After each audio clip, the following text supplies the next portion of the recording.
네, 자, 삼프로TV의 자랑이자 기둥이자 석가래이자 지붕이자 퇴근길 라이브 시작하겠습니다. 수습이 잘 안 되네요. 나 네, 박정현 부장님이 그런 줄 알았어. 지금 그렇게 진짜 기다리셨을 텐데. 서운합니다. 네, 저는 이프로고요. 저는 김원장 기자입니다. 네, 오늘은 그 채권이면 채권, 주식이면 주식. 어디로 가는지까지야 뭐 신의 영역이니까 아무도 모릅니다만 왜 그렇게 가고 있는지에 대한 분석에 있어서는 이분을 따라갈 분이 없다. 네. 바로 그분을 모셨습니다. IBK 연금보험의 박종현 부장님. 어서 오십시오. 어서 오세요. 네, 아유 네. 반갑습니다. 네, 안녕하세요. 이프로님은 얼마 한 2, 3개월 전에 뵙고 네. 김원장 기자님은 제가 처음 뵀는데 네.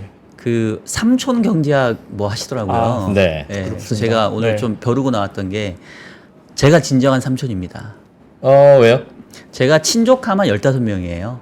조카만? 네. 어째? 왜 가족 구성이 어떻게 되는데요? 제가 어디에 막내? 제가 이제 8남매 막내이다 보니까 와. 저보다는 조카가 적으시잖아요, 그죠? 네. 그렇지, 그렇지. 삼촌 경제학 저한테 주셔야 되는 거 아닙니까? 저도 6명이라 적진 야. 않는데. 네. 추석, 설 뭐 이럴 때는 거기 네. 가면 그냥 뭐 한 몇백만 원씩 그렇죠. 용돈으로 뭐 좀- 나가는. 뭐 옛날에 이제 받을 땐 좋았는데 네. 지금 요즘 나갈 때는 너무 힘듭니다. 예. 그렇겠군요. 네.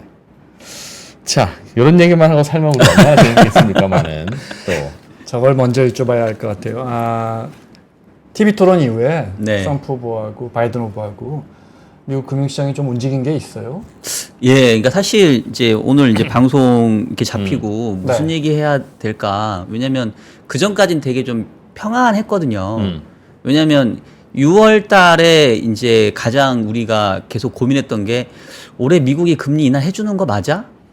그다음에 한다면 언제야? 이제 이거에 대한 퀘스천 마크가 5월까지 있었는데 6월 달을 지나면서 완전히 그냥 결론이 나버렸단 말이에요. 그래 뭐 해봐야 한번 아니요. 그러니까 금리 인상은 없다. 없다. 왜냐하면 6월 FOMC에서 확실하게 점도표에서 보여줬잖아요.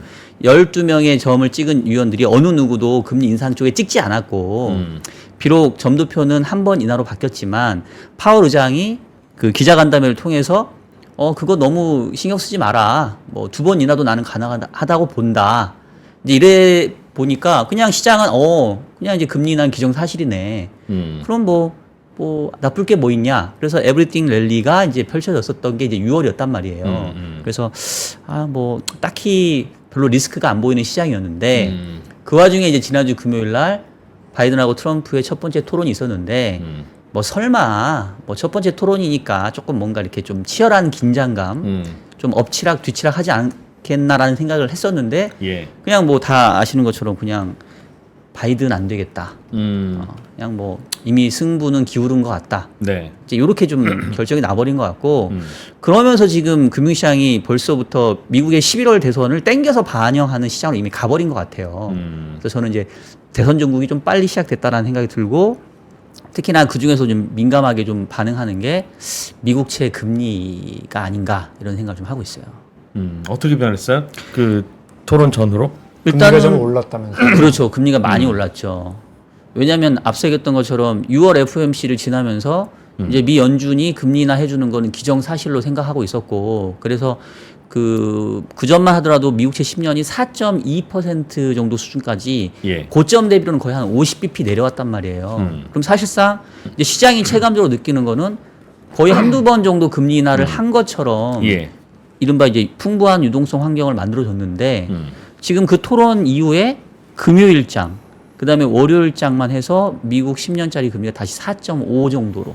그러니까 바닥에 한 30bp 정도 지금 올라온 거죠. 그래서 상당히 미국채 금리는 트럼프가 다시 돌아오면 그동안 애써 이 인플레이션이 좀 진정되는 기미를 보였는데 다시 또 인플레이션이 잡히지 않고 또 재발하는 게 아니냐라는 그런 우려들을 하기 시작을 한 것 같아요. 트럼프와 인플레이션이 무슨 관계에 있길래 그런 네. 논리가 생겼을까요? 지금 이제 그 아시는데 일부러 시청자들을 위해서 쉽게 질문 주시는 거죠? 아닙니다. 많이 궁금해요. 대통령이 그래요? 바이든인 거랑 트럼프인 거랑 네네. 미국의 인플레이션을 어떻게 변화시킬 거라는 뜻일까요? 그러니까 이제 그 정책의 기조도 그렇고 음. 이제 그 뭐 사람의 성향도 좀 그런 것 같고, 그러니까 트럼프는 그 오죽했으면 트럼플레이션이라는 용어가 생겼어요. 네. 들어보셨죠? 네, 뭐 중국산 물건에 관세 붙이니까 비싸게 들어오고 해서 당연히 물가 튀고. 네네. 예. 그러니까 트럼프 정책이 인플레이션을 야기하는 게 많기 때문에 오죽하면 트럼플레이션이라는 신조어까지 생겼는데, 바이든은 바이든플레이션 이런 거 없잖아요. 정작 그 임기 동안 물가는 정말 많이 올랐지만 네. 그거는 이제 바이든의 정책이었다기보다는 어떻게 보면 좀 연준 쪽에서 네. 통화 정책에서 맞아요. 만들어진 코로나 때문에 그렇게 된 예. 거죠. 그렇죠, 그렇죠. 네. 근데 이제 왜 그러면 트럼프가 트럼플레이션이라는 조어를 만들어냈냐? 트럼프의 정책의 핵심은 크게 두 가지입니다. 하나는 관세 부과, 그다음에 두 번째는 감세. 그래서 관세 부과는 앞서서 뭐 말씀드린 예. 것처럼 당연히 뭐 수입할 때 수입에 관세를 매기니까 당연히 이제 물건 가격이 오르는 게 이제 첫 번째겠고, 예. 그다음에 이제 감세는 언뜻 보면 뭐 인플레하고 별로 상관이 없어 보이긴 하지만 결국은 경기를 상당히 자극하겠죠. 예. 특히나 감세는 소득세도 그렇고 법인세도 둘 다 트럼프는 기본적으로 세금을 낮춰주는 쪽에 있거든요. 그러면 사실은 이제 미국 경제가 지금도 여전히 뭐 노랜딩이냐 뭐 연착륙이냐 경착륙이냐 뭐 이런 얘기들을 지금 하고 있는 상황이고, 아직도 일각에서는 미국 경기 너무 좋은데 계속 좋은 거 아니야? 이제 이러고 있었는데, 만약에 트럼프가 다시 재선이 돼서 감세 정책을 펼치고 하면 이제 또 뭔가 새로운 연료를 주입하는 이런 느낌으로 갈 수가 있는 거죠. 게다가 이민자들 또 불법 이민자들 다 쫓아내면 그렇죠. 뭐 노동력 공급도 줄어들고 그러면 또 인건비도 더 오를 수 있고. 맞습니다. 예, 그게 이제 세 번째 일으킬 수 있는. 네. 그래서 전반적으로 물가가 오를 것이다. 그러니까 내리긴 쉽지 않을 것이다. 아직은 이제 그게 구체화된 게 아닌데, 그러니까 제가 봤을 때는 약간 그 흔히 말하는 뭐라고 하나요? 트라우마? 네. 왜냐하면 그 트럼프가 지난번에 이제 그 대통령이 됐던 게 정확히 언제냐면 2016년 11월 8일 날 그 대선 선거일이었어요. 근데 그 전과 후에 그 금리의 움직임을 보면 그 전까지만 하더라도 상당히 금리가 안정적이었거든요. 그리고 그때는 심지어 트럼프가 대통령 될지도 몰랐죠. 네. 예. 아무도 몰랐죠. 힐러리가 몰랐죠. 되는 줄 알고 있었죠. 네. 예. 그리고 심지어 출구조사였나 뭐 여론조사 결과도 힐러리 후보가 더 높았었고, 그래서 저는 기억나는 게 이제 그때 장중에 무슨 일이 있었냐면 미국의 CNN이었나 뭐였나 그 이제 막 그 조사 결과 이렇게 나오잖아요. 예. 이렇게 개표 결과. 개표 결과. 개표 방송 보면서 뭐 가격이 막 왔다 갔다 막 이랬단 말이에요. 그래서 뭐 트럼프가 되는 것 같으면 금리도 오르고 올랐다가 주가도 떨어지고. 예, 예. 채권하시니까. 그런데 이제 막상 딱 되니까 이게 뭐야 이러면서 처음에는 금리가 떨어졌었어요. 왜냐하면 이거는 불확실성이다. 트럼프가 뭔가 가지고 있는 이미지가 뭔가 자기 멋대로 할 것 같고, 뭐 이게 좀 약간은 우리가 기존에 봐왔던 전통적인 대통령의 모습은 아니었잖아요. 예. 그래서 이 사람 되면은 뭔가 큰일 날 것 같다 싶어서 그날은 금리가 하락을 했는데 그러니까 세상이 혼란스러워지고 혼란스러워질 것 같으니까. 경기도 나빠지고 뭐 네네. 불확실하니까. 예. 근데 이제 그 이후에 실질적으로 트럼프가 내놓은 정책들은 아까 얘기했던 것처럼 관세 부과하고 감세 해주고 또 반이민 정책 펼치고 이러면서 결과적으로는 이제 인플레이션이 이제 높아지기 시작을 하면서 금리가 이제 크게 올라 버렸단 말이에요. 예. 이제 그런 경험들을 가지고 있다 보니까 아직 대선 치른 것도 아니고, 그리고 11월까지는 또 5개월이라는 시간이 남아 있고, 그리고 실제 트럼프가 뭐 정책을 그대로 펼지 안 펼지도 아직 모르는 상황임에도 불구하고 일단은 예. 채권 시장 보기에는 지난번에 그 아픈 기억이 있다 보니까 그래서 트럼프 저도 오면 좀 채권 시장이 섣부르게 그 선입견을 반영하는 건 아닌가. 그러니까 일단은 이제 하는 제가 생각은 그래서 트라우마라고 드네요. 말씀을 드리는 예. 게 일단은 조금 무섭다 이런 생각을 일단 하는 것 같아요. 그래서 그러니까 자기 돈을 배팅하면서 그렇게 선입견을 발휘하면 네. 돈을 잃는데 또 나름 또 근거가 썼나 봐요. 아니면 그동안 그 고점 대비 한 50bp 정도 금리를 그 떨군 걸 네네. 너무 많이 반영한 거 아니야? 이번 그저 금리가 한 번밖에 안 내릴 것 같은데 네네. 약간 불안했던 걸 이번에 좀 해소한 건 아닌가 하는 생각도 좀 들고요.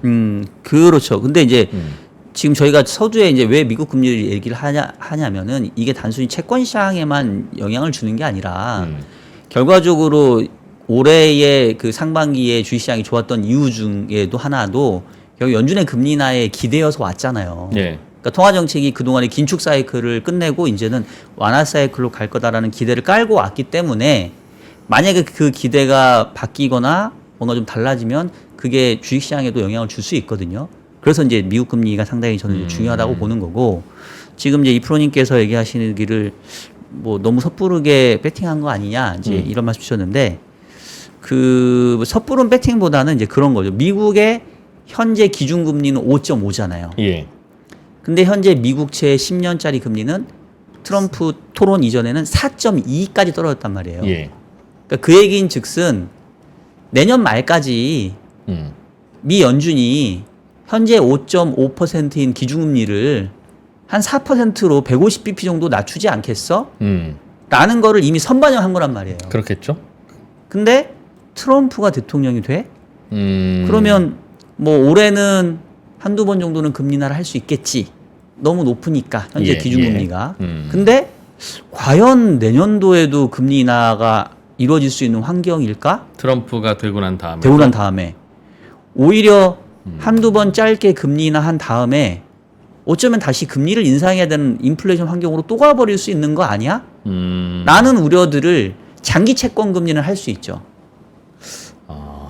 트럼프는 금리 안 내리면 연준 의장도 갈아치울 것 같이 그렇게 트윗으로 쏘았던 분인데 그렇죠. 주식시장이 오르는 게 그냥 정의 그 자체였던 그런 분이라서 네네. 분명히 저분은 계좌 갖고 있다, 자기 계좌 네. 라고 생각할 만큼 그렇게 친시장적인 상황이었는데도 네. 그런 논리로 연결도 되나 봐요, 채권 시장에서는. 그러니까 이제 주식은 사실은 나쁠 건 없어요. 왜냐하면 아까 이제 채권은 트라우마가 있다고 했는데 주식은 트럼프의 정책이 기본적으로 친기업, 저금리 그리고 이제 어쨌든 미국의 산업을 보호하는 쪽이잖아요. 예.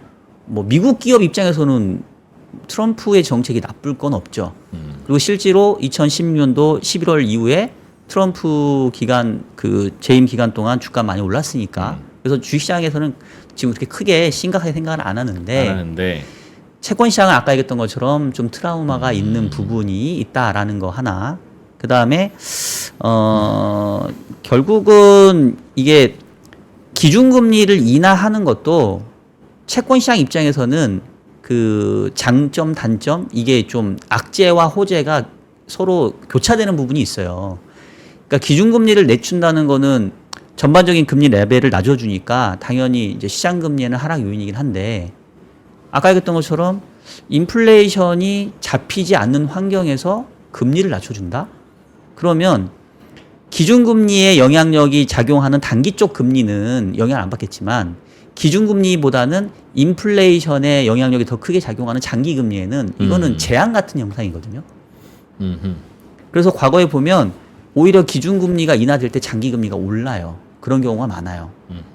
그래서 지금 이제 말씀하신 내용은 아니 트럼프가 당선되면 아마 연준 의장 멱살 잡고 오죽하면은 니네 정책 결정할 때 내 이제 서류 저기 사인 맡아야 돼? 라고 얘기하고 있거든요. 대놓고. 네, 예. 아예 연준의 통화 정책의 독립성을 그냥 뭐 깡그리 무시하는. 그래서 제가 봤을 때도 그냥 트럼프는 당선되면 현재 파월 의장도 뭐 온전치 못할 것 같고 말되는 사람 앉혀가지고 뭐 금리나 압박해가지고 할 것 같아요. 근데 그게 단기적 금리에는 하락 요인인데 장기적 금리에는 오히려 그게 재앙 같은 현상이 될 수 있다는 얘기예요. 그 박 부장님 같이 채권 하시는 분들은 그러면 이번에 TV 토론 보면서 네. 바이든 후보가 이렇게 말을 더듬거나 네. 끝나고 이렇게 제대로 못 걸어 나오는 거 부축받고 나올 수 있는 거 봤죠. 이런 거 볼 때마다 뭐 네. 가슴이 철렁철렁 했겠네요. 그러니까 사실 뭐 제가 막 TV 토론까지 챙겨보지는 않았는데 네. 그게 이제 금요일 날 10시부터인가 오전 10시부터 시작을 네. 했어요. 그래서 이제 저는 보지는 않고 이제 뉴스에서 이제 타전되는 걸 쭉 봤는데 사실은 아이 그래도 뭐 현직 대통령 프리미엄이 있고 그리고 그 전까지만 하더라도 약간 지지율이 다시 좀 트럼프보다는 바이든 쪽으로 가고 있었는데 아니 토론을 나중에 들어보니까 너무 그냥 속된 말로 저 할아버지가 과연 미국 그리고 더 나아가서 세계 경제를 이끌 수 있을까라는 우려를 이제 자극하는 그런 형태로 돼버리니까 그러네.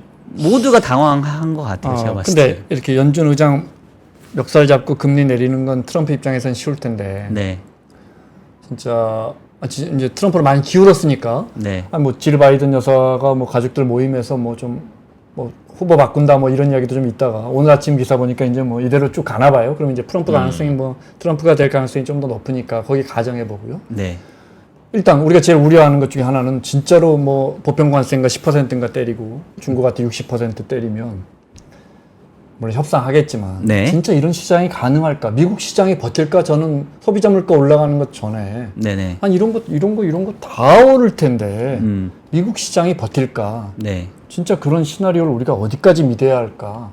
다만 불확실해질 뿐이지. 네, 네. 진짜 그런 시장이 올까? 그런 생각이 들어요.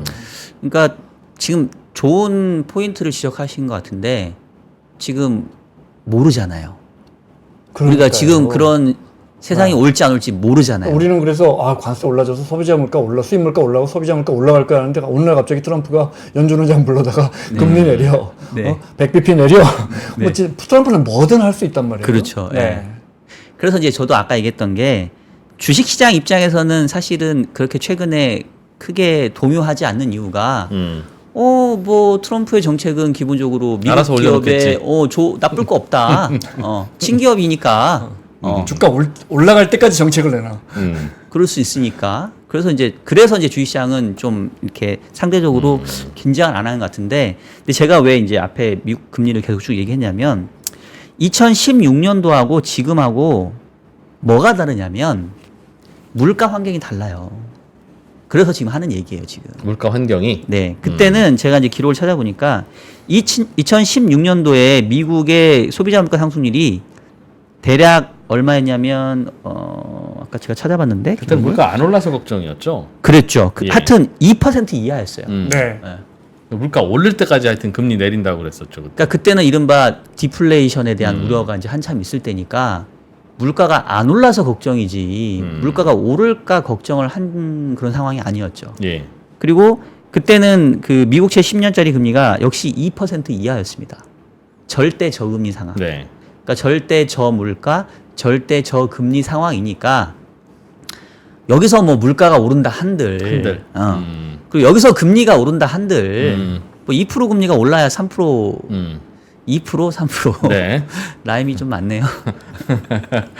그러니까 그렇게 주식시장 입장에서는 채권 시장에서는 2% 금리가 3%로 올라가면은 채권 가격은 급락하니까 거기서는 막 아수라장이지만 주식시장 보기에는 뭐 그러나 저러나였단 말이에요. 네.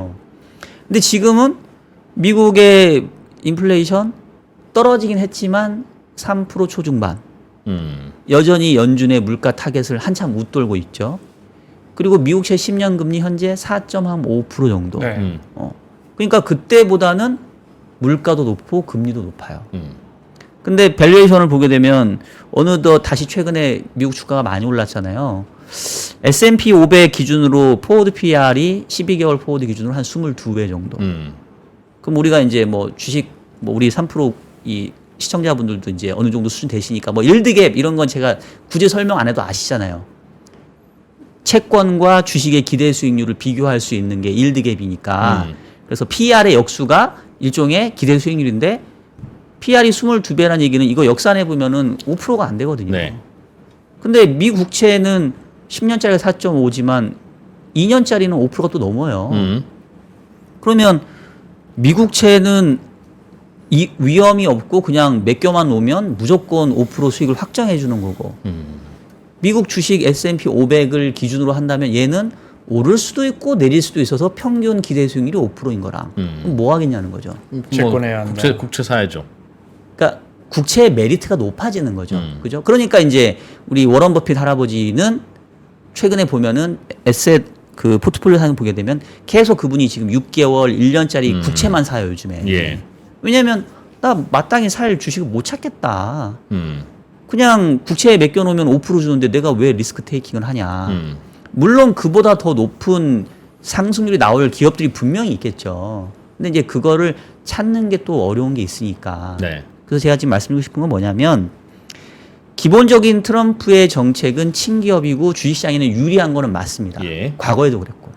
근데 지금은 2016년도하고는 다르게 물가가 좀 높고 금리 수준도 올라와 있기 때문에 만약에 여기서 더 물가를 자극하고 더 금리를 높게 가져가는 그런 정책이 나온다면 주식시장도 2016년도와는 다르게 이제는 조금 부담을 느낄 수도 있지 않겠냐. 그럴 것 같아요. 그런 생각을 이제 지금은 좀 해야 된다. 그런 차이가 있다는 거죠.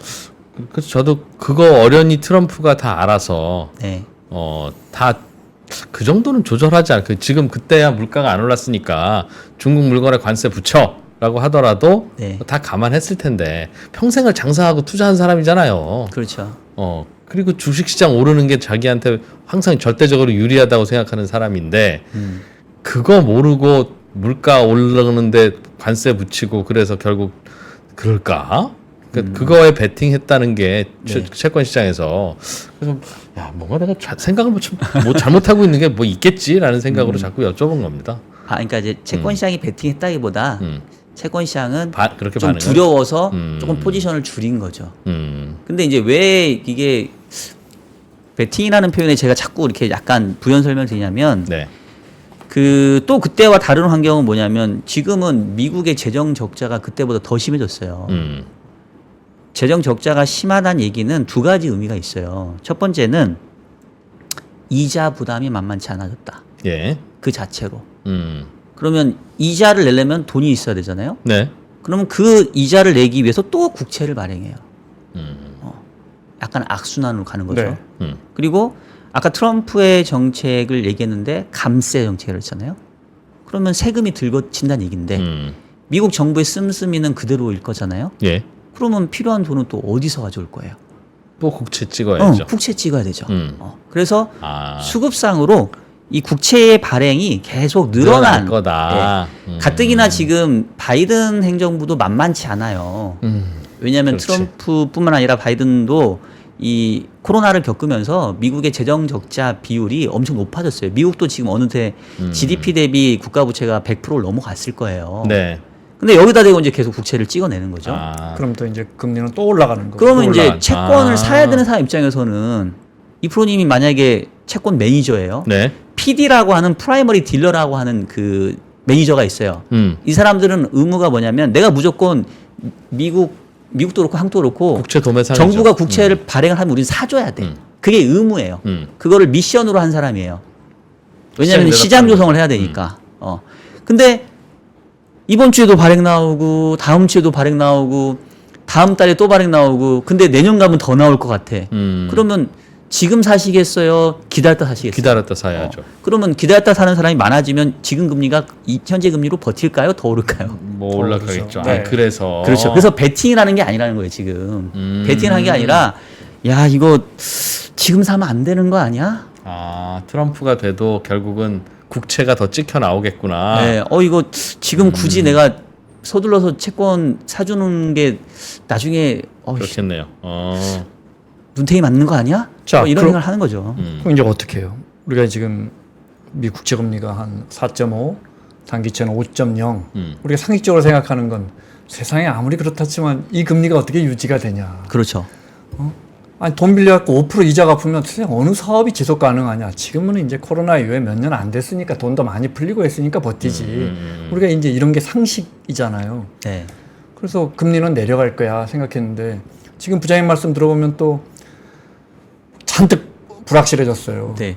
아니 제가 사실 뭐 이렇게 막 뭔가 공포 심리를 조장하려고 나온 게 아니고 이거 오해가 있으시면 안 물론 이제 되는데 어떤 방향성을 잡고 네. 말씀해 주셔야 되니까. 네네. 네. 저는 기본적으로 제 시황가는 제가 작년 10월부터 계속 주식시장 롱 계속 강세론자하고 지금도 주식시장에 대해서 긍정적인 뷰를 갖고 있는데 지난주 금요일 날 토론 이후에 이거 좀 고민되기 시작했다. 뭔가 리스크 요인이 생긴 것 같은데. 딱 그 정도 수준. 이제 그런 거예요. 근데 이제 마침 오늘 이제 방송이 잡혔으니까 아까 이제 요즘 뭐가 이슈예요라고 하면서 맞아. 그게 하나가 변수죠. 네. 다른 거는 별로 걱정될 게 없었는데 그리고 우리 저기 김 기자님 말씀처럼 아니 지금 금리는 뭐 너무 높은 거고 뭐 시간 지나면 자연스럽게 떨어질 거고 금리나 해준다고 했으니까 그러면 사실 주식시장 입장에서는 이보다 좋은 환경이 없거든요. 시간이 내 편이니까. 네. 어차피 금리는 떨어진다며. 그리고 지금 떨어지고 있잖아요. 그러면 아유 뭐 주식 더 가겠지 해서 편안하게 왔는데 예. 갑자기 이제 트럼프가 이제 벌써부터 확 치고 나와 버리니까 내년 해야 될 고민이 좀 땡겨져 버린 거죠. 아직 트럼프가 당선된 것도 아닌데. 그러면 이제 자연스럽게 아까 얘기했던 것처럼 미국채 10년 금리가 4.2까지 떨어졌다는 얘기는 올해 기준금리 5.5지만 뭐 한두 번 인하하고 내년에 한 4%까지 가지 않겠어라는 그림을 그냥 베이스라인으로 깔고 접근했는데 그게 아닐 수도 있나? 약간 좀 고민이 되어지는 그런 네. 꺼리가 생겨버린 거죠. 그래서 이제 그 얘기를 저는 이제 들었는데 이제 너무 이렇게 제가 이렇게 공포 심리를 주는 식으로 변수가 받아들였다면 좀 생겼던 죄송합니다. 뿐이지. 네, 뭐. 아니에요. 그렇게 들으신 분은 많지 않아요. 큰일 났다는 건 아니다. 네, 네. 네. 네, 저기 이제 채권 이야기에서 금리 이야기로 다시 가보죠. 한 번쯤은 내릴 것이다. 뭐 점도표도 지금 그렇게 돼 있죠. 네. 그게 경기가 안 좋으면 금리를 내려야 하는 거 아니에요, 중앙은행, 그죠? 네. 제가 궁금한 건 경기가 안 좋아서 이거 안 되겠다 하고 금리를 내리는 거예요. 아니면 금리라는 원래 2, 3% 정도 가는 거잖아. 지난 수십 년 동안. 네네. 그래서 정상화하는 과정이에요. 아니면 네. 온 지구가 간절히 바라니까 내리는 거예요. 아주 좋은 질문. 오늘 김원장 기자님 질문 너무 좋으신데요. 아니 저는 이거 너무 궁금해요. 예. 왜냐하면 이런 거 좋아하시는구나. 알겠습니다. 아니, 성경에 나오는 저는 이런 좀 수가 낮아서 전문적이지도 아닙니다. 못하고. 저 되게 네. 저는 어려운 질문이다. 네. 들으면서 야 이거 더 어려운 질문인데 어떠실까 했는데 네. 야 아니 왜냐면 제가 요즘 고민하는 그거거든요. 그리고 제가 요즘 뭐 어디 가서 설명하는 게 금리 인하라는 게 주식시장에 미치는 영향이 늘 좋은 게 아니고 늘 나쁜 것도 아니거든요. 어떨 때는 좋았고 어떨 때는 나빴어요. 예. 그 얘기인즉슨 좋은 금리 인하가 있고 나쁜 금리 인하가 있다라는 거죠. 오. 그래서 어떤 게 좋은 금리 인하고 어떤 게 나쁜 금리 인하를 우리가 구분해야 된다는 건데 우리 김원장 기자님께서 질문 주신 게 딱 그거예요. 경기가 안 좋아서 내리는 금리 인하는 나쁜 금리 인하죠. 그렇죠. 금리 인하지만 결과적으로는 나쁘겠죠. 그렇죠. 왜냐하면 시장에는. 경기가 안 좋아지니까 그거에 대응하는 금리 인하인데 네. 예. 대부분 통화 정책이 후행을 하기 때문에 경기 침체기의 금리 인하는 경기의 둔화를 확실하게 방어할 정도로 이렇게 선제적으로 나오질 못해요. 항상 나빠지고 난 다음에 네. 뒤에 손 쓰듯이 확인하고 그랬죠. 네. 데이터 디펜던트하게. 그렇죠. 그래서 과거에 보면 항상 주식시장의 폭락이 언제 나타나냐? 금리 인하기에. 네. 그러니까 상식적으로는 아니 금리를 내리는데 왜 주가가 폭락해? 항상 늦게 뒷북을 치니까. 경기 침체보다 금리 인하 속도가 느리니까 그런 거예요. 네. 그게 이제 대표적으로 나쁜 금리 인하입니다. 예. 그럼 좋은 금리 인하는 뭐냐면 경기가 나빠지기 이전에 아까 우리 김 원장 기자님 초반에 말씀했던 것처럼 뭐 지금 금리를 굳이 유지할 필요가 있냐? 이제 그동안 너무 과하게 높여놨으니까 좀 적정 수준으로 좀 낮춰줘 보자. 요거는 이제 좋은 금리 인하죠. 특별히 큰 문제까지 안 났지만. 네. 그렇죠. 뭐 조금 선제적으로. 그렇죠. 네. 그거를 이제 우리가 정상화 차원에서 금리 인하라고 얘기를 하죠. 예. 그래서 사실은 지금 국면만 보면 5.5라고 하는 기준금리는 누가 봐도 높아요. 절대 수준도 높고 우리가 그 기준금리가 적정하냐 적정하지 않냐를 가장 손쉽게 비교할 수 있는 방법은 그냥 성장률하고 비교하시면 됩니다. 경제 성장률. 네. 네. 왜냐하면 이 연준의 기준금리라는 게 이제 말 그대로 기준이 되는 금리다 보니까 그냥 뭐 다른 거 떼고 그냥 성장률하고 비교했을 때 기준금리라는 거는 쉽게 생각해 보면 일종의 자본의 한계 생산성 뭐 이런 거거든요. 내가 한 단위의 자본을 빌려가지고 이거 이제 투자해서 얻을 수 있는 대가가 GDP 성장률이고 성장이니까. 금리는 조달금리란 말이에요. 네. 기준금리는. 예. 근데 GDP 성장률이 한 3% 나오는데 가장 낮게 조달할 수 있는 기준금리가 5.5다? 이거는 높은 거죠. 예. 근데 지금은 버티고 있죠, 미국 경제가. 네. 왜냐하면 그동안에 좋았던 관성이 있기 때문에. 그래서 지금 파월 의장도 얘기하는 게 너무 빠른 금리 인하도 안 좋지만 너무 늦은 금리 인하도 좋지 않다. 그 얘기를 하는 이유가 5.5라고 하는 금리는 분명히 제약적인 수준. 경기를 옥죄는 수준이니까 인플레이션만 좀 안정화되면 금리를 좀 낮춰줄 생각을 하는 거예요. 중앙은행도. 경기가 많이 나빠지지 않더라도. 그렇죠. 네. 그래서 지금 현재 국면에서는 좋은 금리 인하의 국면에 있어요. 그러니까 이제 주식시장도 금리 인하 한다고 하니까 좋아하는 거죠, 지금. 경기가 나빠지지 않은 상태에서. 아는 상태에서. 물가만 안정되면 내린다 하니. 그렇죠. 근데 물가 안정되는 게 먼저일까요? 경기 나빠지는 게 먼저일까요? 그건 알 수 없잖아요. 그러니까 그게 항상 결국은 그 핵심이 되거든요. 경기가 나빠져야 물가가 안정되지는 않나요, 혹시? 그 관계가 원래는 있죠. 그렇겠죠. 그러니까 우리가 뭐 그 필립스 커브라고 하는 네. 곳에서도 많이 얘기를 하는 게 이제 실업률하고 물가 상승률은 역의 있다라고 얘기를 예. 하는 게 아니 상식적으로 경기가 좋은데 어떻게 물가가 낮아져요. 경기가 좋다는 얘기는 사람들의 씀씀이가 여전히 그렇죠. 세다는 얘기인데 그러면 기업들이 어느 자선 사업하는 기업이 있겠어요. 네. 소비자들이 알아서 구매해 주는데 물건 가격을 누가 낮춰 주겠습니까? 음.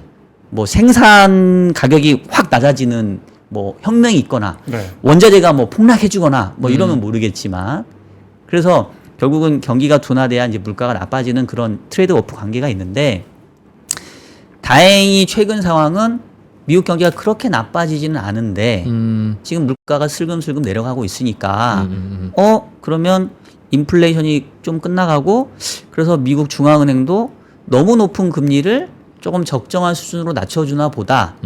좋은 금리 인하네. 주식시장 뭐 나쁠 거 없네. 이러니까 지금 우리 상반기 주식시장이 이렇게 달려왔던 거잖아요. 작년 10월부터. 네. 아, 그래서 저는 그래서 달려왔는지를 몰랐어요. 해석하자면 뭐 플러스 뭐 AI도 있고 뭐 여러 가지 있지만 어쩐지 뒤도 안 돌아보고 달리더라. 그래서 이제 아직은 좋은 금리 인하의 국면에 있다고 보고 저도 이제 그래서 긍정적으로 보는데 근데 이제 문제는 뭐냐면 좋은 금리 인하가 나쁜 금리 인하로 가는 그 국면이 잘 구분이 안 돼요. 그렇죠. 그러겠죠. 간발의 차이죠, 네. 사실은. 네. 약간 이게 가랑비에 옷 젖는 느낌이거든요.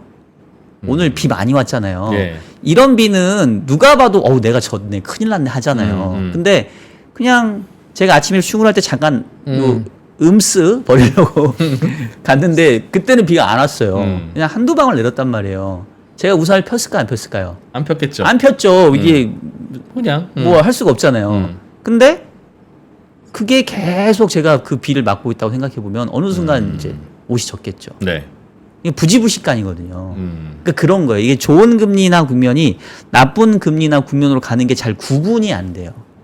슬그머니 실업률 높아지거나 뭐 이렇게 되면 그렇죠. 그래서 이제 그게 무서운 거죠. 뭐 어떻게 어느 쪽이 그냥 느낌이에요. 즉 네. 물가가 먼저 잡힐 것인가, 네. 물가 잡히기 전에 실업률 상승 등 경기 침체가 먼저 올 것인가. 그러면 네네. 결과적으로야 나중에 물가가 잡히겠지만 말씀하신 대로 그러면 아주 재미없는 게임이 시작된다는 거 아니겠어요? 그래서 또 역시 이 프로님도 좋은 질문, 좋은 지적을 주신 것 같아요. 그래서 이제 제가 이제 여기까지 얘기하면 아니 그러면 그래도 당신이 전문가인데 좋은 금리 인하에서 나쁜 금리 인하로 넘어가는 그 국면을 구별할 수 있는 뭔가의 뭐 기준점 내지는 당신만의 뭐 노하우 뭐 이런 거는 얘기를 해줘야 될 거 아니야 뭐 이런 댓글이 달리지 않을까요? 네. 안 달리고 있나요? 그래서 이제 저도 이제 막 파월도 모르는데요. 뭐.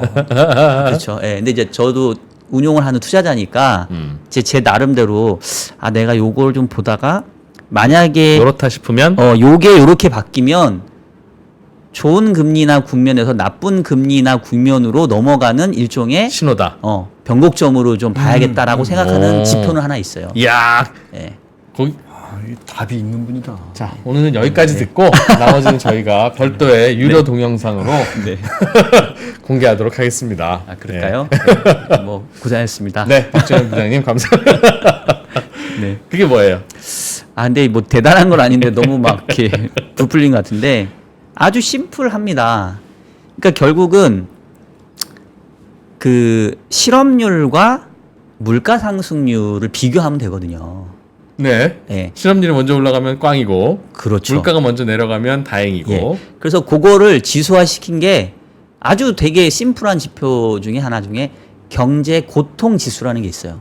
아, 있어요. 맞아요. 예. 여러분 그 네이버에 가서 치시면 설명이 잘 나옵니다. 실업률과 물가 상승률을 더한 게 수치가 높으면 매우 고통스럽고. 맞습니다. 그러니까 우리가 그 일반 국민 입장에서 고통을 느끼는 건 언제냐면 물가가 오를 때 고통스럽잖아요. 그다음에 실업률이 오를 때도 네. 일자리 없으니까 고통스럽잖아요. 예. 그러면 가장 고통은 언제예요? 둘 다 오면 고통스럽잖아요. 그렇죠. 경기도 안 좋은데 물가가 실업률은 급등하는데 물가가 올라. 그게 대표적인 상황이 우리가 스태그플레이션. 음. 70년대 중반 후반에 두 번 있었던 그때는 뭐 답이 없죠. 경기는 안 좋은데 물가까지 오르면 이중고잖아요. 그게 이제 가장 최악이고 거꾸로 제일 좋은 거는 물가도 낮고 실업률 낮은데 대부분의 경우에 물가와 실업률은 거꾸로 움직이기 때문에 실업률이 오르면 뭐 물가가 떨어지거나 예. 실업률이 떨어지면 물가가 오르거나 그래서 둘이 이제 흔히 말해서 그렇죠. 이제 트레이드오프. 상충이 돼요. 예. 예. 그래서 이제 이거를 더한 지표를 이제 쭉 보면 이게 오르락 내리락 한단 말이에요. 근데 최근 추이를 보게 되면 재작년부터 해서 이게 많이 내려왔어요. 두 개를 더한 게. 더한 게. 그럼 물가가 내렸거나 실업률이 내렸거나. 실업률은 거의 제자리 걸음을 했죠. 네. 네. 최근에 미국의 실업률이 올랐다 손 치더라도 4%니까 미국의 실업률 4%는 여전히 완전 고용 네. 수준입니다. 예. 근데 이제 물가 상승률이 CPI 기준으로 9.4%인가 재작년에 갔다가 지금 3.3이니까 물가가 많이 내려왔다. 물가가 많이 떨어졌잖아요. 네. 그러니까 그거 더한 값은 계속 떨어졌겠죠. 네. 근데 최근에 이제 횡보하고 있어요. 물가도 더 떨어지지는 않고. 물가는 떨어진 속도가 조금 이제 더뎌졌는데 예. 이제 실업률이 슬금슬금 올라오잖아요. 그래서. 네. 네. 그래서 실업률이 미국이 3.4가 저점이었는데 지금 4.0으로 0.6%포인트 올라왔거든요. 예. 그러면 그 기간 동안은 물가가 떨어졌다 하더라도 네. 실업률이 올랐으니까 음. 민간에서 느끼는 고통 지수는 그냥 똔똔인 거죠. 예. 만약에 이게 여전히 낮은 수준에서 계속 유지가 된다. 그런 상태에서 금리 인하가 된다라고 하면 계속 좋은 금리 인하 국면에 있는 거예요. 근데 이제 얘가 올라간다. 얘가 지금 올라가는 확률은 물가가 더 올라가기보다는 실업률이 이제 물가가 떨어지는 것보다 실업률 올라가는 게 더 빨라서 올라가겠죠. 고통지수가 올라갈 거거든요. 근데 만약에 이 고통지수가 머리를 확 식혀 들면서 그러면서 이제 금리 인하를 한다고 하면 그거는 이제 아주 안 좋은- 나쁜 금리 인하로 갔을 가능성이 큰 거죠. 그래서 이제 저는 이 경제 고통 지수의 움직임을 한번 좀 주의 깊게 네. 보시면 좋을 것 같다. 지금은 약간 횡보하다가 살짝 꼬리를 들어 올렸어요. 그래서 아직은 좋은 금리나 국면이라고 저는 판단하고 있어요. 단기적으로 아까 저 트럼프 TV 토론에도 그렇고 이제 미 국채 금리가 좀 올랐는데 네. 우리가 흔히 이제 장단기 금리차 이거 저 역전된 게 1년도 넘었죠. 1년 반 하고 네. 한 2, 3개월 또 그럼 지났습니다. 예. 최근에는 이제 금리 오르면서 이 갭이 더 커졌는지, 네. 이 갭이 더 커지면 그러면 우리 흔히 말하는 것처럼 앞으로의 경기는 더 안 좋아지는 건지 그게 그렇게 비례 상관관계가 있어요?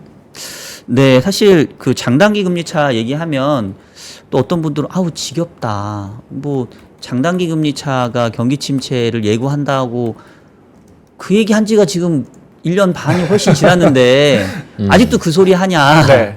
얘기하실 수 있는데 일단 장단기 금리차의 역전 이후의 경기 침체까지는 과거 역사적으로 1년 반이라는 평균 시차가 있었어요. 네, 그렇다면서요? 그러니까 지금이야말로 이제 평균 기간은 이제 막 지난 거예요. 1년 반이. 아, 예, 예. 1년 반이. 온다. 어. 아니, 그러니까 이제 온다는 게 아니라 평균을 지난 거죠. 네. 예, 예. 평균이라는 얘기는 그보다 더 긴 시차도 있었고 더 짧은 시차도 있었는데 예. 가장 짧았던 거는 뭐 9개월인가 그랬고요. 가장 또 길었던 거는 뭐 20 몇 개월인가 또 이래요. 그래서 이제 중요한 거는 뭐냐면 이번에는 그 시차가 길 거냐 짧을 거냐를 또 우리가 그것까지도 고민해야 되거든요. 근데 지금은 저는 개인적으로는 평균보다는 조금 길어질 가능성이 커 보여요. 왜냐하면 이제 AI라고 하는 기존에 없었던 새로운 산업군이 생겼잖아요. 네. 그게 이제 만들어내는 부가가치와 경제적인 효과가 이제 어마어마하니까 분명히 과거의 평균적인 수준보다는 뭔가 미국 경제의 확장 기간을 연장시키는 역할을 얘가 해주고 있는 거 아니냐. 그래서 평균보다는 조금 길게 보는 게 맞는 것 같은데 그렇다고 하더라도 영원히 미국 경제가 침체되지 않고 정말 노랜딩이다. 저는 또 그렇게는 믿지 않습니다.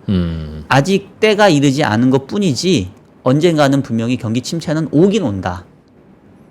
높은 금리 때문에. 네, 높은 금리가 주는 그 누적적인 부담 때문에. 근데 그 전에 금리를 좀 잘 낮추면 물가가 안정돼서. 네. 그러면 안 오는 거죠. 그러면 안 올 수 있죠. 그러면 이제 이른바 연착륙이죠. 음. 그래서 이제 사람들이 기대를 하는 거는 그거고 예. 파월 의장도 얘기하는 게 우리가 이제 좀 상상을 해보시면 약간 그 비상 착륙 같은 걸 하는데 그냥 기존의 그냥 그 좋은 공항이 아니라 예. 뭐 어느 섬에 착륙을 하는데 거기에 뭐 오래된 활주로가 있는 거예요. 근데 지금 그 활주로가 되게 넓으면 좋은데 좁아. 되게 좁은 그런 데가 있잖아요. 예. 그러니까 연착륙을 할 수는 있어요. 음. 근데 그 좁은 활주로에 연착륙한다라는 게 쉬운 일이 아닌 거죠. 예. 그래서 이제 그 어려운 일을 연준이 하겠다고 있는 거고 우리의 시장 참가자들은 네. 우리 이제 비행기 타 있는 사람 생각하니까 아이 우리 기장이 우리 이 어렵지만 이 연착륙을 해내겠지. 지금 믿고 가고 있는 거죠. 네. 그 기장이 지금은. 인플레 예측할 때도 보니까 뭐 말을 4번인가 5번 바꿨던 그 기장이시잖아요. 그러니까 이제 조금 불안한 거죠. 기장입니다. 지금 제 비행기는 네. 연착륙을 어디로 하려고 가고 했지만. 있는지. 네. 그래서 이게 그 미래라는 게 이제 정해져 있지가 않잖아요. 그러니까 이 자산 가격이라고 하는 거는 정해져 있지 않는 미래를 계속 미리미리 예측하면서 가는 거거든요. 그래서 연착륙 할 것 같다 그러면은 막 좋은 쪽으로 반영하고 경착륙 할 것 같다 그러면 또 막 큰일 날 것처럼 반응하고 왜냐면 미래는 계속 모르는 달아나니까. 그래서 이제 지금은 에이 연착륙 그래도 하겠지라는 쪽에 기대를 많이 갖고 시장이 지금 반영을 하고 있는 건데 이제 알 수 없으니까 계속 우리가 이제 고민하는 거죠. 그럼요. 어렵죠. 네. 제가 여쭤봤던 건 그러니까 장단기 금리 차가 더 벌어졌는지 최근에 더 죄송합니다. 예, 예. 그게 올라갔는지 그래서 예, 예. 이게 벌어지면 네. 앞으로 이제 경기가 더 무거워질 가능성이 이게 여기에 비례해서 더 커지는지. 네네. 죄송합니다. 제가. 아니에요. 네. 근데 그 10년 설명하느라고. 금리가 올랐다고 하니까 네. 장단기 금리 차이는 줄었겠네요. 줄었어요. 네. 네, 역전폭은 줄었습니다. 네. 그래서 이제 역전폭으로만 보면 줄었으니까 그러면 뭔가 좀 좋은 신호로 봐야 되는 거 아니야? 이제 이럴 수 있는데 네. 제가 이렇게 쭉 나름대로 뭐 금리를 연구한 지가 한 24년 뭐 이 정도 네. 된다 보니까 네. 제가 또 책도 썼지 않습니까? 아, 네. 그 물론이죠. 관련돼서 예. 박정현 부장님이 금리책 쓰고 난 다음부터는 네. 우리나라에 금리책이 안 나온대요. 아니요. 그건 써봐야 아닙니다. 네. 저거 못 이기니까. 책 이름이 뭐였죠? 그러니까 출판업계에서 별로 좋은 업적을 남기신 분이 아니지. 아니 그건 아니고 저자들의 싹을 잘라버려서. 뭐또 이렇게 기회를 주시니까. 근데 사실 근데 제가 책 낸 지 오래돼가지고 그거는 별로 마케팅할 필요는 없는데 금리는 경제의 미래를 알고 있다라는 책이 제가 19년도에 냈던 거라 좀 오래됐는데. 예. 근데 그때 제가 이제 막 그 이렇게 연구를 해보니까 그 역전된 기간이 중요하지 역전된 폭이 이게 커졌다가 궁금했어요. 좁혔다 하는 건 별로 중요하지 않더라고요. 그러니까 예를 들면 그 장단기 금리 역전폭도 그럼. 뭐 2년, 10년을 보는 사람도 있고 그렇지. 이제 저희는 3개월, 10년 그러니까 네. 미국의 국고채 3개월 금리랑 10년짜리 금리를 보는데 예를 들면 얘가 뭐 한 200bp 역전됐다가 150bp 역전으로 줄었다. 50bp 역전 폭이 줄었네. 이게 무슨 의미가 있냐는 거죠. 그럼. 그거는 그냥 의미가 없고 여전히 역전이 되고 있다라는 그 기간이 더 중요하더라고요. 그렇지. 근데 어쨌든 지금 그 기준으로 보면은 재작년 10월부터 역전이 됐으니까 지금 한 18개월 1년 그러니까 어떻게 20개월 정도 된 거네요. 그죠? 맞죠? 맞나요? 산수가 안 되네 갑자기. 그런데 그게 네. 그 경기 침체를 예고한다는 뜻인 거죠. 그러니까 그렇죠. 그 장단기 금리 역전이 길어지면 길어지면 그 끝은 결국은 경기가 침체돼서 사후적으로 연준이 뒷북치면서 금리를 내리고 그렇죠. 단기 금리가 과도하게 높다는 의미니까 예. 그 역전 자체가. 근데 네. 그게 조금 선제적으로 금리를 낮춰줘 가지고 경기가 둔화되는 것보다 빠르게 금리를 낮춰줘가지고 연착륙 시켜주면 좋은데 과거의 경험 중에 10번에 9번 정도는 대체는 항상 후행해서 늦더라. 경기 침체 속도를 못 쫓아갔더라. 네. 그래서 역시나 장단기 금리의 역전이 길어지면 길어질수록 뭔가 이게 계속 예전에 아픈 기억을 떠올릴 수밖에 박 없는 거죠. 부장님이 장단기 금리 그 역전되면 왜 불경기가 오는지 설명하는 거 들어봤어요? 아니요. 나는 그거 듣고 유튜브에서 어디 가서 이제 장단기 금리차 역전되면 불경기 오는 설명을 부장님 방식으로 해요. 아 그래요? 예, 제 거를 그 일년물 어디서 보셨나요? 일년물하고 이제 저 장기물하고 네, 일년물씩 네, 사는 방법 이거 다시 한번 우리 저 시청자분들 다 아시겠지만 네. 정말 이렇게 쉽게 설명할 수 있다. 그래요? 아니, 그러니까 장단기 금리가 역전되면 되면 왜 불경기가 왜 오는지. 불경기가 오냐? 네. 그래요? 아니, 우리 시간은 충분한가요? 아니 충분합니다. 예. 아니 네. 갑자기 그렇게 또 기대를 뒤에 이어지는 게 들어주시니까, 예. 언더스탠딩인데 제가 예. 언더스탠딩 대표이사예요. 아 그래요? 그래서 그냥 임의로 미룰 수 근데 있어요. 저희 뭐 시청자분들도 아실 텐데 좀 간단히 설명하면 네. 그러니까 그 채권 시장에서 이 금리가 결정이 되는데 그 1년짜리 금리는 5%고 10년짜리 금리는 4%예요. 지금 현재. 예. 그러면 아니 채권을 거래하는 사람들이 나름 똑똑하고 멀쩡한 사람들일 텐데 1년짜리 채권 투자하면 5% 이익을 네. 주고 10년짜리 투자하면 4%를 주는데 왜 4%인 10년짜리를 굳이 사느냐? 왜 그 금리가 계속 그 수준에서 유지가 되느냐? 그러니까요. 네. 그러면 이제 어떤 생각을 하고 사냐면 만약에 투자 기간이 10년인데 두 가지 방법이 있는 거죠. 첫 번째는 매년 1년짜리를 사는 거예요. 매년 리볼빙하면서 1년짜리 사고 갈아타기. 카드 리볼빙 만기되면 하듯이 또 사고. 네. 그게 첫 번째 방법이고 예. 두 번째 방법은 그냥 나 10년 투자해야 되니까 10년짜리 채권 사서 매칭 해버릴래. 골치 아프니까. 그냥 4%로 쭉 갈래. 그렇죠. 음. 그러면 이제 두 번째 그 10년짜리 매칭해 놓은 애는 그냥 4% 고정이죠. 예, 10년 얘는 동안. 10년 동안 수익률이 연 4%로 고정된 네. 거예요. 네. 그럼 이제 첫 번째로 1년짜리를 매년 사기로 한 이 친구가 이제 그 관건인 거죠. 예. 근데 1년짜리 채권을 샀는데 5%니까 첫 해는 이겼단 말이에요. 4% 역시 이겼지. 높은 그렇지. 금리 샀어야지. 음. 그 다음에 됐는데 1년 뒤에 1년짜리 보니까 금리가 이제 5%가 4.5로 떨어진 거죠. 예. 그러니까 그래도 내가 이겼어. 그렇지. 그렇죠. 네. 3년째 되니까 4% 떨어졌네. 그럼 이제 비겼네. 이겼네. 근데 또 그 다음에 보니까 3.5가 됐네. 어허, 졌네. 졌네. 그 뒤에 3%, 2%, 1.5%, 0.5% 그런 식으로 가면 해서 싹 합산해 보니까 결국은 그냥 처음에 10년짜리를 4%로 매칭 시켜 놓은 애가 10년 동안 평균해 보니까 이긴 거예요. 네. 그럼 10년물 금리가 4%라는 건 네. 앞으로 10년 동안의 단기 금리 평균이 그렇죠. 4%쯤 될 것 같아. 낮아질 거라는 생각을 하면 할수록 그 10년짜리 4% 금리가 더 좋은 유지가 거죠. 되는 거죠. 네. 더 좋게 시장이 느껴지는 거죠. 거기에 베팅한다는 거군요. 그렇죠. 그러니까 결국은 왜 장단기 금리가 역전이 되면 경기 침체가 오느냐? 장단기 금리가 역전이 돼서 경기 침체가 오는 건 아니고요. 물론 그것도 설명은 가능해요. 왜냐하면 이제 은행들이 주로 뭐 대출과 예금을 하는데 이제 예대금리 차가 단기로 조달해서 장기로 굴리는 게 은행이니까. 그렇죠. 역마진이 나거든요. 그러면 은행 입장에서는 내가 왜 장사를 해야 되냐. 그럼 이제 신용이 좀 경색되니까 그게 경기 침체의 원인이 되기도 하는데 네. 그거보다는 장단기 금리 역전의 함의는 마치 태풍 오기 전에 지진 나기 전에 개미떼가 막 어딘가를 향하고 뭐 어디 갈매기떼가 뭐 어디 가는 본능적으로 야 이거 뭐 터질 것 같은데 이런 걸 느끼는 징조거든요. 그러니까 아까 했던 것처럼 채권 시장에서 금리 이자율을 거래하는 매니저들이 왜 굳이 1년짜리 5%를 놔두고 10년짜리 그러니까요. 4%를 살려고 하느냐.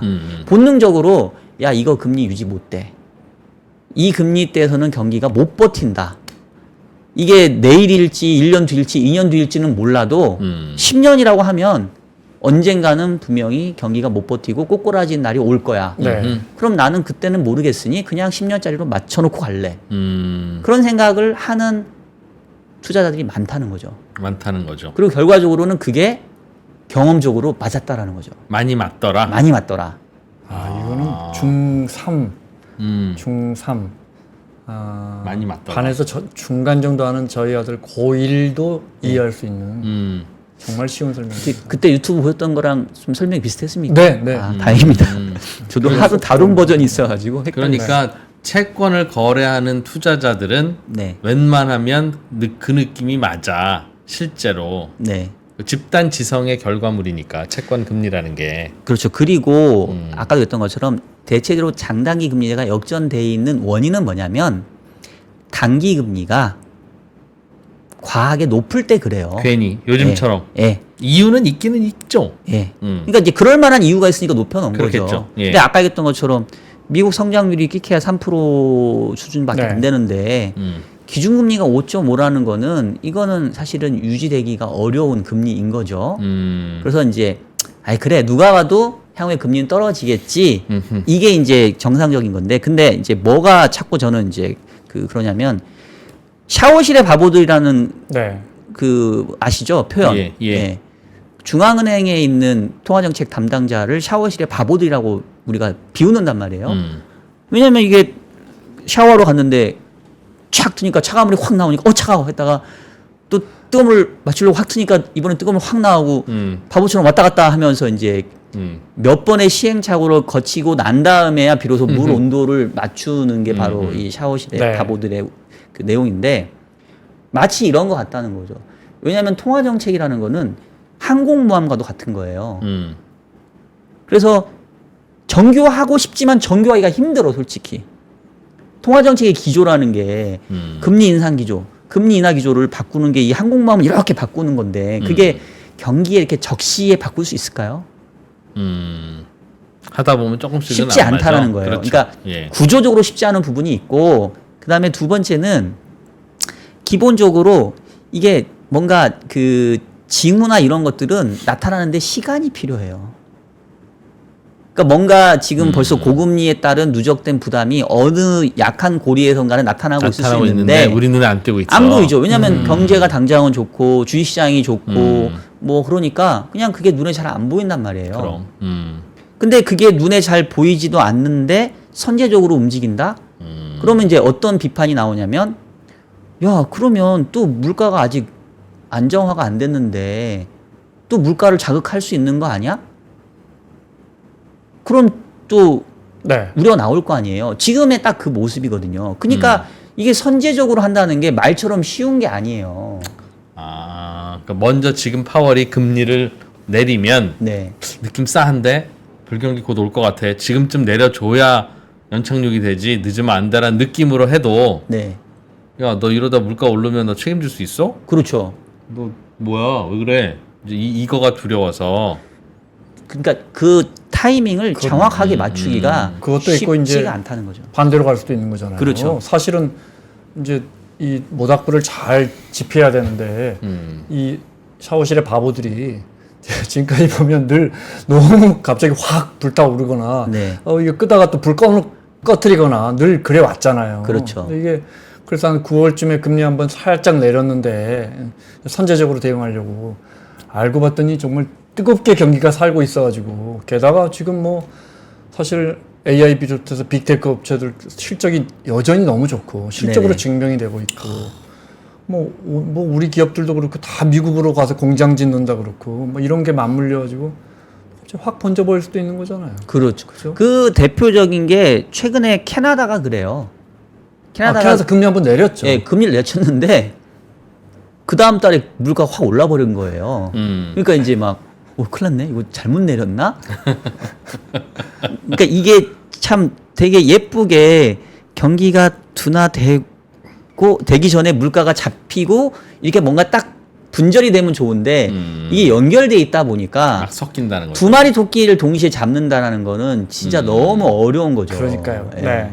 그래서 이제 샤워실의 바보들이라고 칭하지만 사실 어느 누가 그 자리에 간다 한들 이게 쉽지 않은 선택지이다. 이제 이런 생각인 거죠.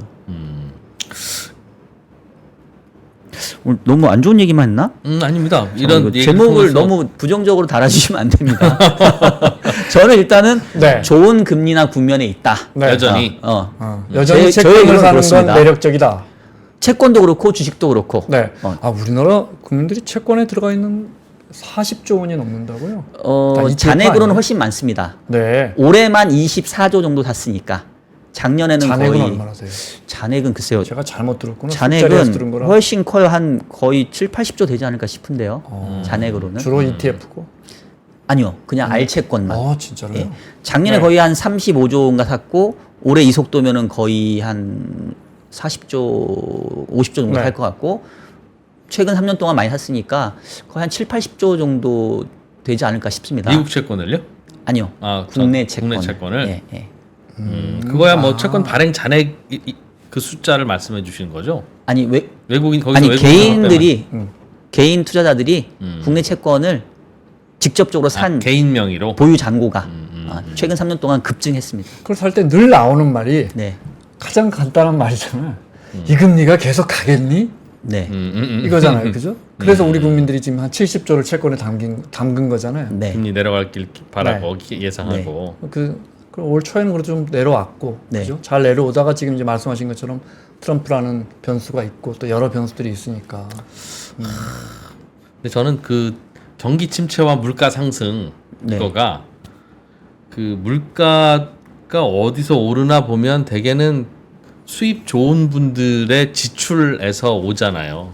네. 물가만 놓고 보면 어유 활활 타오르네 싶은 건 이제 이른바 이제 고소득층의 행동의 결과고, 네. 또 경기 침체는 저소득층 윗목에서부터 오잖아요. 네. 그러니 사실은 이게 같이 벌어지고 있는 건지도 모르죠. 저소득층 쪽에서는 지금 미국은 저것만 네, 보면 진짜, 아우 금리 진짜. 내려야 되고 불경기야 어떡해. 네, 네. 근데 또 이쪽을 보면 어휴 뭐 여기 아직도 잔치네. 지금 우리가 그렇잖아. 그러니까 사실은 이렇게 양극화된 사회에서는 뭘 보고 통화 정책을 하느냐에 따라서도 그 결과가 달라질 수도 있고 그게 이제 중첩돼서 항상 존재할 것 같아서. 그렇죠. 근데 맞아요. 이 금통위에서 볼 수 있는 건 그냥 평균밖에 없잖아요. 평균을 가지고 하니까. 그렇죠. 예. 야, 맞아요. 그것도 이게- 문제예요. 음. 그러니까 이제 항상 그래서 이제 우리가 애그리게이트 된 거를 기준으로 정책은 삼는데 아까 말씀하신 이제 양극화가 심하면 심할수록 평균의 함정이 빠질 수 있는 거죠. 근데 사고를 치는 애들은 취약한 계층이니까 예를 들면 좋은 측이 끌어올려서 평균은 높게 가져가고 있어요. 그래서 이제 아무 문제가 없는 걸로 알았는데 예.